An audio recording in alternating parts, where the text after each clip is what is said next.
So we're on DAF Nun. Where did you end off yesterday? Where did you end off yesterday? We ended off Itmar Nami. Itmar Nami. No, I guess sort of in the middle of it. Yeah, you're right. It is. Okay, so just to recap, Rava says over here that when it comes to wool, so this is raw, like fleeces of wool, if you were miyacheded for hatmana, if you set it aside for hatmana, then it's not muksa. If you didn't set it aside, then it is muksa. So the Gemara says, Itmar Nami, we learned like this similarly in a Braisa. Kiyasa Ravin Rav Yankif Ravasi ben Shalom Rebbe. When do we say that gizei tzemer, that fleeces of wool, our muksa is only if you didn't set it aside for hatmana to keep your pots hot on Shabbos, but if you set it aside for hatmana, then it's not muksa, you're allowed to move it around. Ravina says a different answer to explain that what Rava said originally. Rava said originally that gizei tzemer, that these pieces of wool that you did hatmana with at one time, it's as if you were miyached, it's as if you set it aside for hatmana, and it's no longer muksa. But doesn't it say in the Mishnah that gizei tzemer muksa even if you use it for hatmana? So a different way of reconciling Rava with the Mishnah, according to Ravina, is bishel heftek shanu. That which we say in the Mishnah, that it's still muksa even after you use it for hatmana, is talking about gizim. These are pieces of wool which are really set aside for business, for resale.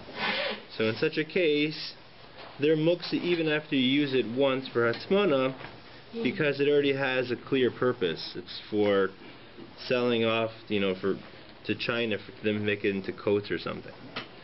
Tanina mihachi, we learned in a brisa like this last answer. Gizei tzemer shel heftik ein metaltanai son. This heftik, it's set aside for business. And it's muksa, you're not allowed to move it around. V'im hiskinan balabayis lishtamish b'hem. But if you actually you're miyached, not just by using it once, but you did something to really set it aside for hatmana, for keeping your pots warm, then it's not muksa. Metaltanai, you're allowed to move it around, it's not muksa. Tanu Rabba bar Barchana kamei de Rav. He said in front of Rav, Charoyei shel dekel, branches, palm branches, shigdaran le'etzim, so you chop them off of the palm tree for wood, for firewood. V'nim lechalem le'yeshiva, and now you want to sit on those pieces of wood, those branches.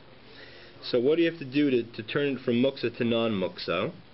Tzarech lekasher. You have to tie them together to show your intention.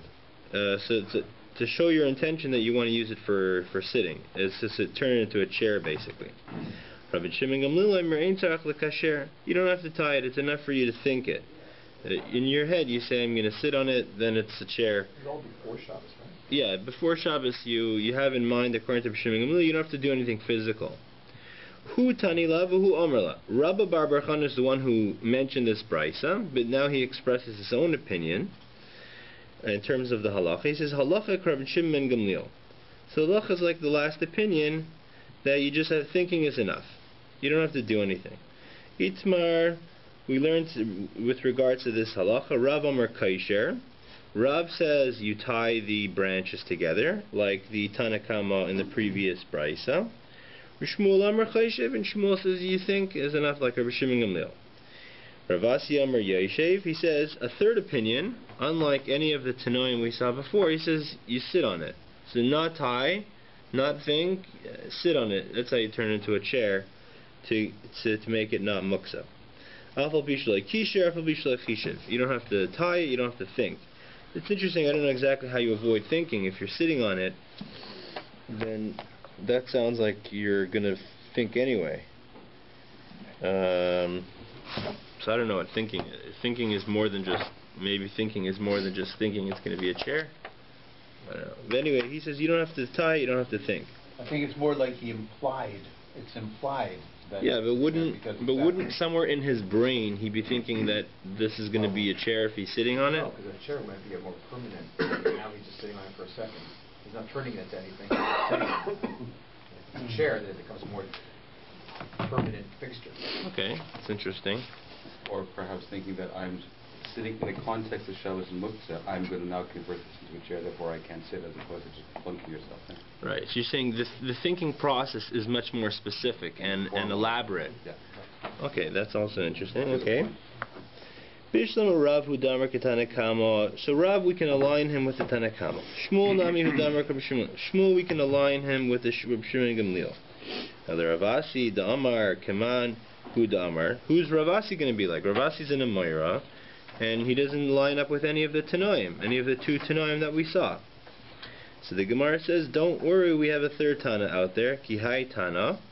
He's like the following Tana. The Tanya we learned in a Braisa, Yaitin Bifakairin. A person is allowed to walk out into the public domain on Shabbos even if there's no Eruv with Pakairin. Pakairin are like bandages made out of linen. Ubetzipa, or wool bandages. So, but only if bisman shetzavan ukrachan b'mishicha. Only if you put oil on it, which I guess was the common practice, and you tied it with a string around the wound, so it won't come off.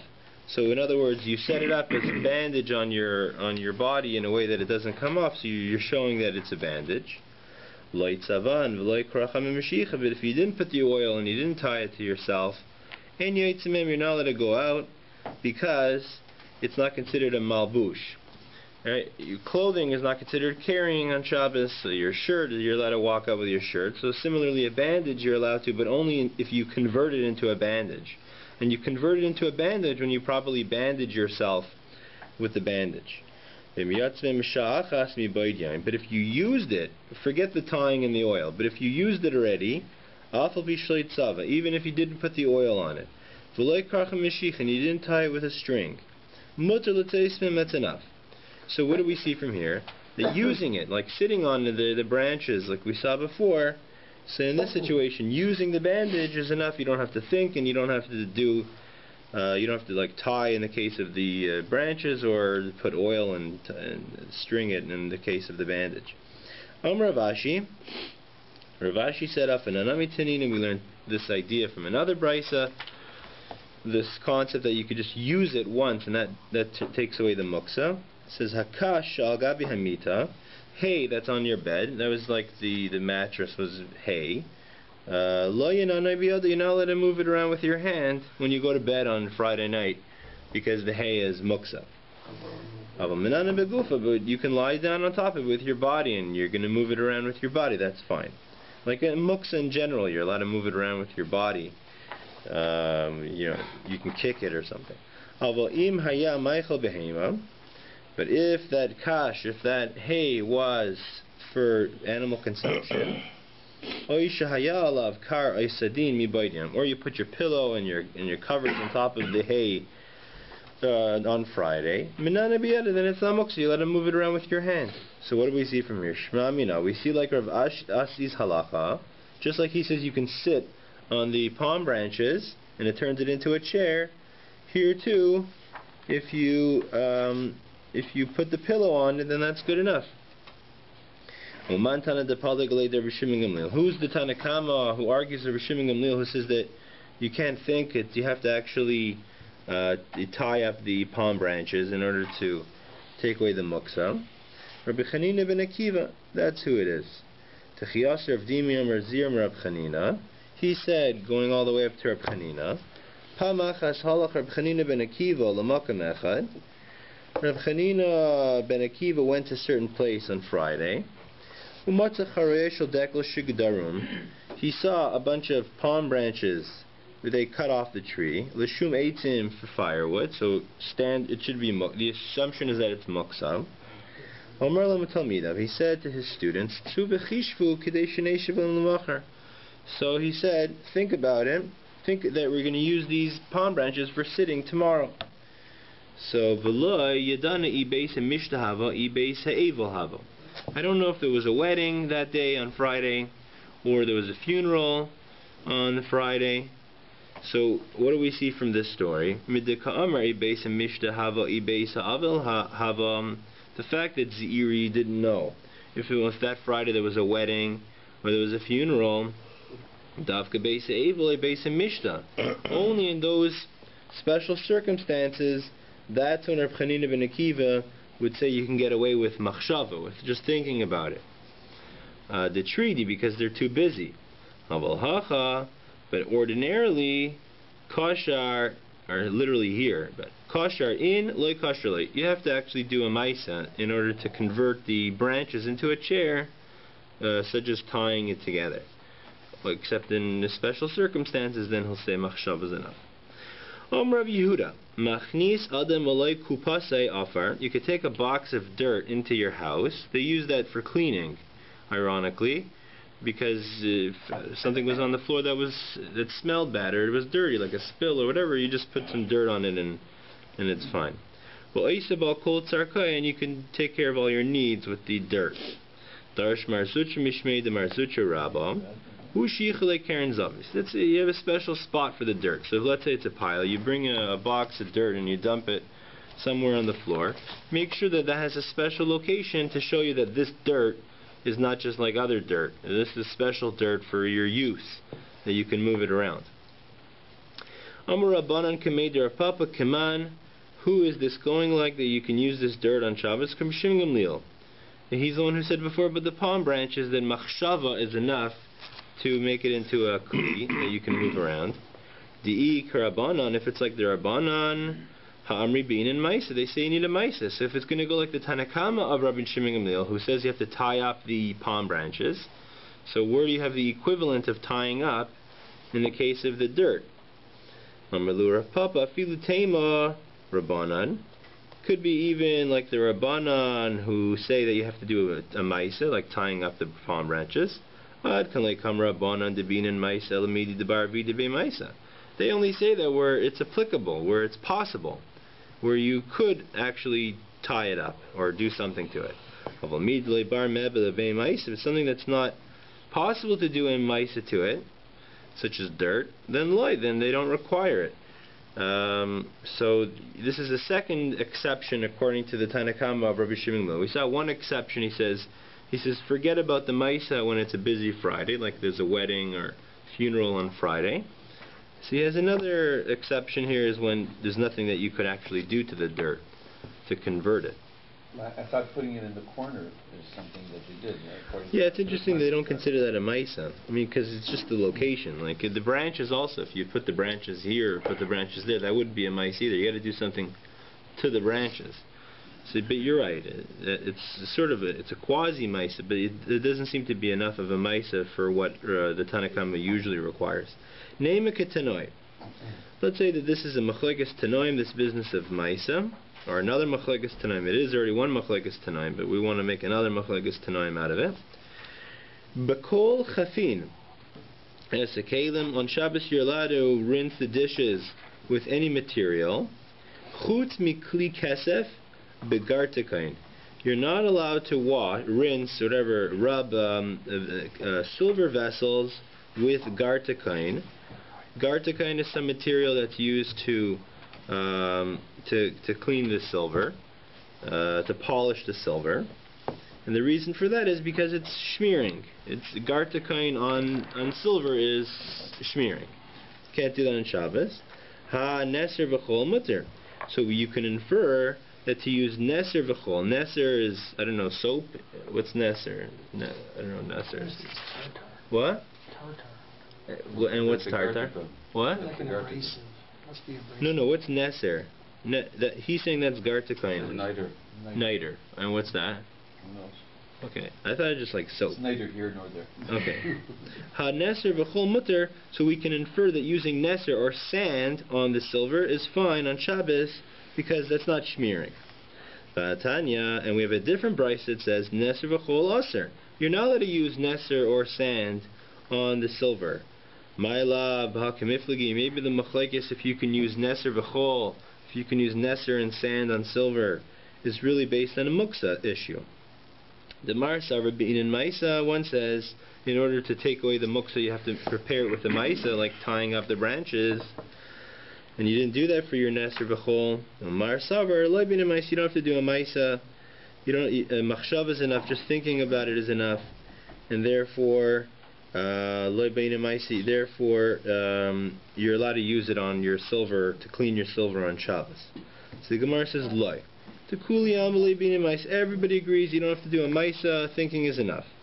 But like Kashya, Rabbi Yehuda Damar Davar Shem Miskavin Aser, Rabbi Shimon Damar Davar Shem Miskavin Mutter. The Machlekes is a different issue, nothing to do with Muksa. They're arguing with Davar Shem Miskavin.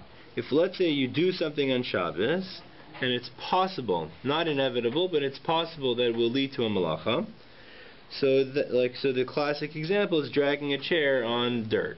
So dragging a chair on dirt, it may or may not make like a row in the ground, which is also because of harisha.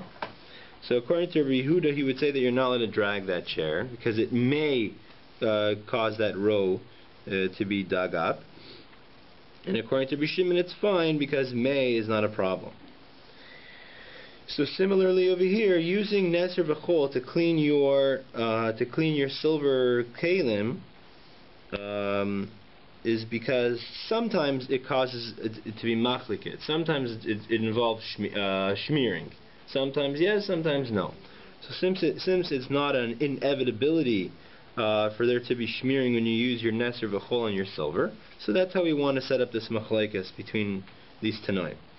B'mayakim Tila Deshari Rabbi Shimon, you want to say that the one in the Brisa here who says that it's okay is going like Rabbi Shimon, who says that where it's not inevitable, it's only a possibility, then it's fine, that it'll involve smearing. Eima Seifa says in the Seifa of the same Brisa, Avolo Yachayf Bahem Sarai, you're not allowed to use Nesser V'chol to rinse your hair on Shabbos.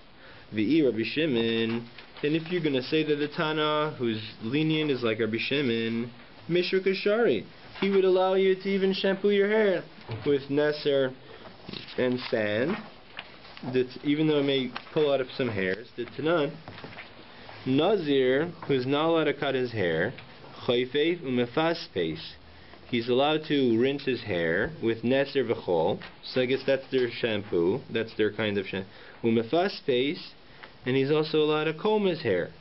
And you don't have to worry that the shampooing or combing is going to cause him to pull out hairs, because it's Davar Shem Miskavin according to Rabbi Shimon, right? It's only a what? Avoloi Seirek. You're not allowed to do. So there's different kinds of combing, I guess. So Mephasis, you're just separating your hair, and Seirek is actually with a brush or a comb. Yeah. So okay, either way though, with the shampooing and the gentle kind of combing, the Rabbi Shimon says is fine. Rabbi Shimon says is fine, and yet the Brisa which we want to ascribe to Rabbi Shimon says that only cleaning your kalim, the silver kalim, you could do with Nesser V'chol, but you're not allowed to shampoo your hair with your Nesser V'chol on Shabbos. And if you were going to say it's like Rabbi Shimon, then it should be okay to shampoo your hair with Nesser V'chol on Shabbos, because it's only a possibility that you're going to yank out hairs and not a inevitability. So rather, both Tanoim are like Rabbi Yehuda, this business with Nesser V'chol on your silver kalim. Utrei Tanai libid Rabbi Yehuda. They both Tanoim are going like Rabbi Yehuda. Hi Tana libid Rabbi Yehuda Savar Garir. One of the Tanoim who says that it's aser to clean your silver with the Nesser, he holds that it's Garir. So he says that this will cause it to smoothen out the silver. Here says it never causes it to smoothen out the silver if you use Nesser V'chol on your silver. So they're arguing, I guess, like scientifically, how it works when you use Nesser V'chol. But Mayo Kimta, what? I didn't. Nesser is. What did you say it was nitron or something? Niter. Nesser is night. I mean, we always understood in yeshiva Nesser is like a type of soap. And the whole sand. Yeah. So you're taking sand and you're rubbing it on the silver. You can't be abrasive, right? Well, that's the machlekes here, is putting sand, rubbing sand on your silver, is that considered smearing? Will that actually smear your silver? Because you're removing some other stuff from it, like, so to speak. You're taking off. Yeah, you're right, because sand is not it's not like a cream, so it's not like what we would think of as smearing. But I guess when you rub the sand into the silver, yeah. So that's allowed? So that would be, according to one opinion in Rabbi Yehuda, it's a problem, because he says you are actually going to smoothen out the silver. You're going to be machlik the silver. You're going to smoothen out the silver by rubbing sand into it. And according to them, when he says you're not no such effect will take place. But Mayo Kimta Rabbi Yehuda. So you say both opinions are like Rabbi Yehuda. Aim a seifa, look at the end of it. Avalpan of yad v'raglav mutter. You're allowed to wash your face, your hands, and your feet with neser v'chol. So the same things. This kind of soap and with sand. Hame'abar se'ar. How can you wash your face? You're going to remove your beard hairs. So according to Yehuda, even if it's a risk, it's still a problem to use materials on your hair, your beard. Here we're just talking about your beard, but you're not allowed to shampoo your hair. So similarly, you shouldn't be able to shampoo your beard. So the Gemara says we're talking about people who don't have beards. A boy, a boy. A woman. So we're talking about a eunuch. So either way, someone who doesn't have a beard, that's what he's saying. You're allowed to wash your face with neser v'chol. Implications of that they never wear a beard. Yeah. That was the standard, I guess. Rav Yehuda Afar Leventa Shari. So you have the dirt of the bricks, bricks that were crushed, and so you have the dust. Shari, you're allowed to wash your face with that, even if you have a beard. Rav Yosef Kuspa de Yasmin. So that's the refuse that comes out of sesame seeds when you produce, I guess, oil from sesame seeds. Shari, you're allowed to use that refuse to wash your face. Amarava Afar Pilpili Shari. This is the crushed peppers. So it's like, the red peppers that you put on your food. Here that you can wash your face with it if you want. Even if you have a beard. Amar of Sheshis Barda Shari, you're allowed to wash your face with Barda. That's also like a kind of soap. I don't know the exact translation. My Barda, the Gemara asks, what is that? Amar of Yosef Tilta Ahalam. It's made out of 1/3 of ohel, which is actually a material that causes hair to fall out. Betil Sa'asa, 1/3 made out of crushed hadassim, like the hadassim we use on sukkahs. Betil Sigli, and 1/3 of it comes from an herb called seagull. Amar of what? They call violet. Violet. Okay. Amar of Nechemia Bar Yosef Kol Hecha Deleka Ruba Allah Shaper Dami. As long as it's not 51% ohel. In this case, it was only 1/3. So long as it's not a roiv oil, then you're fine. Because oil is the problematic material in this mixture. The oil is what causes the hairs to come out. So we're saying as long as it's 49% less of oil, then you're fine. Bo miname Rav Sheshas. They asked Rav Sheshas, Mo liftzai zeisim b'Shabbos, so you let it crush olives. They used to crush it on a rock or a stone on Shabbos. Amr lehu v'chi b'chol mihitir, is it even mutter on the weekday? Kasavar Rav Sheshas, who prohibits crushing olives on even the weekday, he holds mishum hafzedaychlin, you're wasting food, you're wasting the oil that'll come out of the olives while you're gonna be crushing it on the rock. Lema pligi de Shmuel, seems like Rav Sheshas is arguing with Shmuel in their understanding of hefsed ma'ichlin, of wasting food, their definition of what's usher in terms of wasting food. Shmuel says you could do whatever you want with bread, even if you're not eating it. You can turn it into crumbs, or you can squish it into your other, whatever other food, like put it into something that's cooking.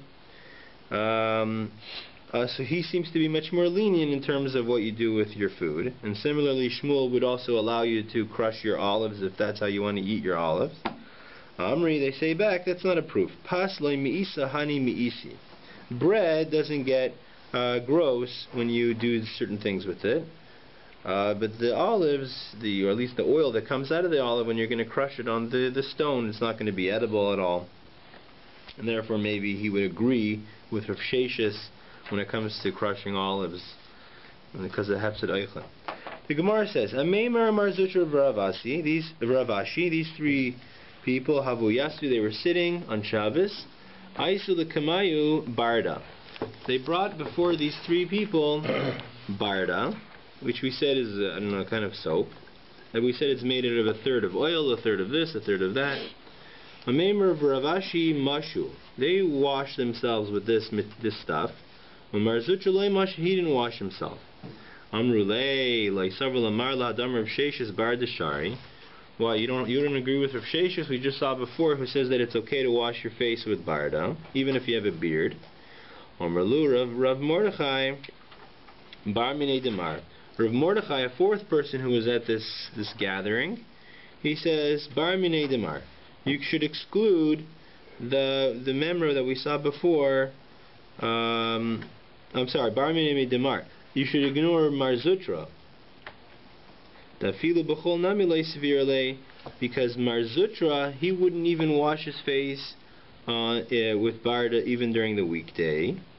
Why? So it's nothing to do with the Shabbos thing about pulling out your beard hairs.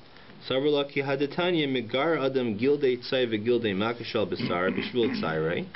can remove schmutz and the old scabs from your skin if it's hurting you. But you're not allowed to wash your face, even if your face is dirty. Marzutra would say you can't wash your face. There's pieces of excrement. It sounds pretty terrible. Yeah. You can't wash your face because that's for ladies to do. It's like a lo yilbash. You're not being manly enough if you take away the schmutz on your face. But everyone else at that group, they held, why are you allowed to wash your face? Why is it not lo yilbash? Why are you not acting like a woman if you wash your face? Even a man should wash his face, his hands, his feet every day. For Hashem. Everything Hashem made was for His honor, so you have to, look proper in your position, honoring Hashem. Didn't we learn we have to be clean when you're going to daven? So you have to clean every day. He says, well, we have clean hands, but in terms of like your face, you got schmutz on your face, so Marzutra would tell you, if it hurts you, take it off. No reason to be in pain. But if you just want to look pretty, then there's no reason to look pretty. Don't worry, you have no problem. What? Well, if it's not going in your mouth, it's on your cheek. You got some schmutz. Because he's so good. It's not on the eye. No orifices are there. You got a nice piece of schmutz right on the cheek. All right. Okay, Rabbi Elazar ben Azariah Omer. Rabbi Elazar, the son of Azariah, says, "Kupim matal tzida v'noitel shemi yitol."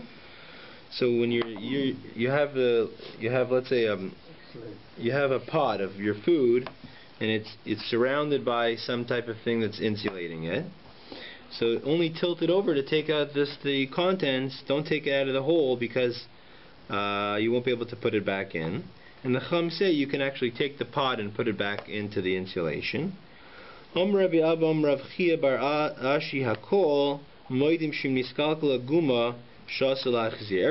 that if the guma, the hole in which the pot was sitting, collapses, then you're not allowed to put it back in because it's muksa. You're not allowed to move the wool. The Gemara asks, it says the Chum say you could put it back. Hey Chidami, what are they talking about? If the hole didn't get broken, didn't collapse, then they should be correct. There's no room to disagree with them. You should be able to put it back. Isn't it talking about where the hole collapsed, and even so the Chum say you can move the stuff around and put it back into the wall, and so you see that it's not a problem of muksa. So the Gemara says no, loy. Really, the hole didn't collapse. Here, the Machlekes says, are we afraid that if we allow you in general to put it back into the hole, that you're going to end up putting it back even to a collapsed hole, and you're going to end up moving muks around? Rabbi Elazar ben Azariah is afraid, even when the hole is intact, because of a situation when the hole is not intact. According to the Chamim, no, we're not concerned about that. And if the hole collapses, you'll be a good boy, you're not going to put it back. This is a type of herb which has a nice smell. And what they used to store this likuska in a jug full of dirt, and you would put it into the dirt. And dirt is muksa, of course. So how can you take it out and put it back into the dirt on Shabbos without worrying about the muksa of the moving the dirt itself? So it says datza shalfa v'hadir datza. If before Shabbos you stuck the herb into the dirt, you've taken it out and you've stuck it in already before, so the hole is already well established. The hole which holds the herbs is already nice and big and wide. Sharia, then you're allowed to continue putting it in and taking it out on Shabbos. You don't have to worry about the muksa. The lav asir. But if you didn't stick it in, take it out, stick it in before Shabbos, then the hole is not reliable yet, and you can't stick it in on Shabbos. Or Shmuel hai sakina de beini urvi. Similarly, if you have a knife which they used to stick between the bricks, just to store their knife there, so it was stick it in between the bricks.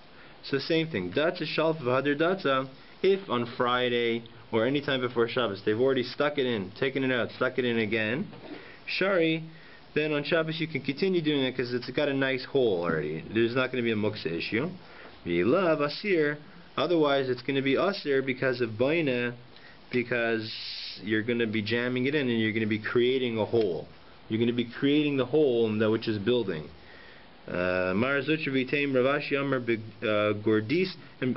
say baina here as opposed to muksa, because baina is worse than muksa. Baina is minatayra, muksa is just the creature of the rabbis.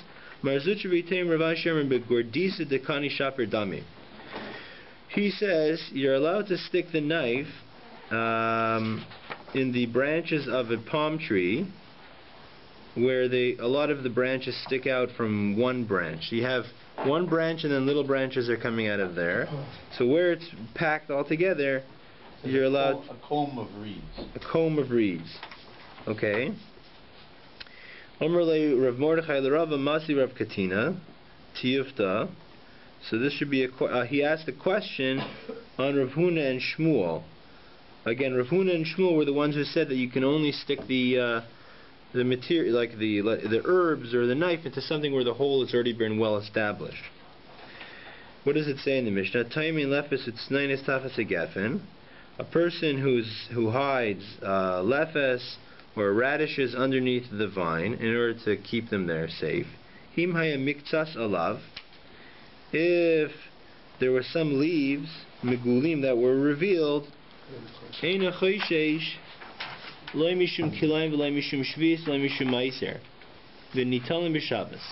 as long as some of the leaves, so you have some vegetables stuck under the ground, as long as some of the leaves of that vegetable are sticking out, you can take it out on Shabbos, and you don't have to worry about muksa because you're not touching the dirt directly.